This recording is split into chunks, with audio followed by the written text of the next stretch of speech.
Slasher fans, welcome to Slasher Studio Presents. I'm Steve. And I'm Kevin. Tonight we're going to be going over the top 5 Scream Queens. The top 5 Scream Queens on our list are 5 wonderful leading lady actresses that we think have really taken horror to a whole new level.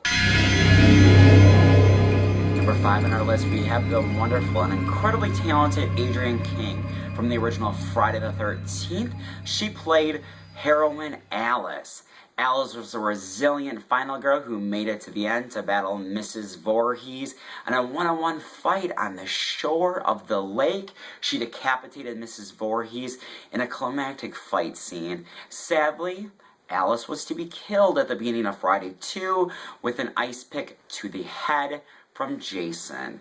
It's too bad because Alice was a terrific final girl and Adrienne King made her all the more special. Not only was she an awesome final girl, she's an awesome person. Yes, she is. Got to is. meet her, and she is one of the coolest celebrities I've ever gotten the chance to talk to. Yeah, and so if you ever get a chance to go to any horror conventions and Adrienne King's there, make sure to save some money aside to go see her because she is one of the coolest celebrities around. So speaking of Friday the 13th, we have Amy Steele. Why is Amy Steele so special? She not only did 1, but 2 terrific horror movies. She did Friday the 13th Part 2, which I actually think is the best of the series. You might remember Friday the 13th Part 2 is the one that introduces Jason as a potato sack villain in the woods, who's got his own little cabin, I guess you would call it, where he keeps his dead bodies. Well, Ginny, the lead girl of Friday the 13th Part 2, is wonderfully played by the incredible Amy Steele. But not only that, not only did she get to fight Jason, she also got to be in another slasher a few years later called April Fool's Day. April Fool's Day is a horror comedy that came out in 1986. It's developed a huge cult following along the years. And a lot of that cult following comes from the fact that Amy Steele is so great as the lead girl in this. You really want her to make it to the end, and when you get the big surprise at the end, you kind of feel how she felt through this whole thing. So I don't want to give too much away, but if you haven't seen April Fool's Day, make sure to check it out, especially for Amy Steele's wonderful performance. Danielle Harris comes in at number 3. She's been in more than just Halloween. There's lots of stuff to check her out in. Yeah, what's wonderful about Danielle Harris, more than any other actress on this list, is that she's worked in the horror genre for over 25 years. She did her first horror movie at the age of 8, Halloween 4. She was in Halloween 5. Then she actually played another character in Rob Zombie's Halloween and Halloween 2. She went on to play Annie, and she originally played Jamie. So, I mean, how many horror actresses out there can you think of that played 2 different roles in the same horror series? Not only that, she went on to make many other wonderful horror movies, such as Blood Night and Urban Legend. She's a horror actress on the way up, and she's also now a director.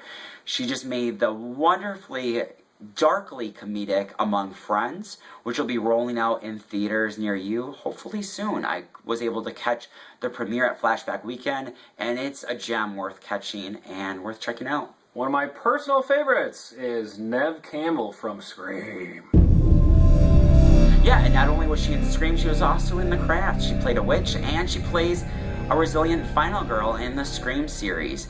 The Scream series would not be nearly what they are without her wonderful performance as the innocent, but still willing to put up a fight, Sidney Prescott. She survived not 1, not 2, not 3, but 4 of these films, and I think that she's willing to take on another one. She's the kind of final girl that takes a licking but keeps on ticking.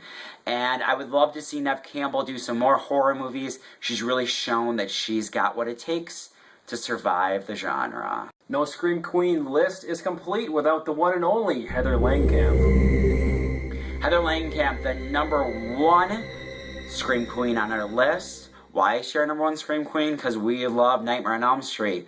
Nightmare on Elm Street has now appeared on 3 of our lists.